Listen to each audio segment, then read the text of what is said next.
अस्सलाम वालेकुम। मुकालमा YouTube channel में आप सभी का खैर मकदम है।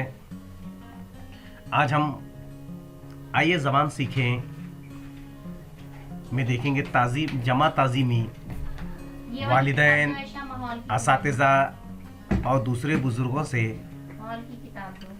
खिताब करते वक्त उनके अदब का ख्याल रखा जाता है।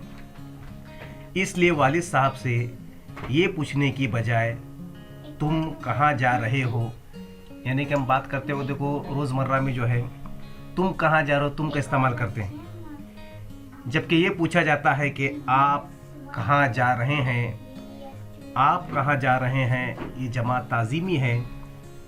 इसी तरह दादा जान हज के लिए जा रहे हैं। दादी अम्मा मुस्कुराकर बोली। ऊपर के जुमलों में आप जा रही हैं बोली जमा ताज़ीमी की मिसालें हैं। तो आप ऐसी जमा ताज़ीमी की मिसालें जमा कीजिए और उसके रोज़मर्रा की बोलचाल में इस्तेमाल कीजिए। अल्लाह हाफ़िज़।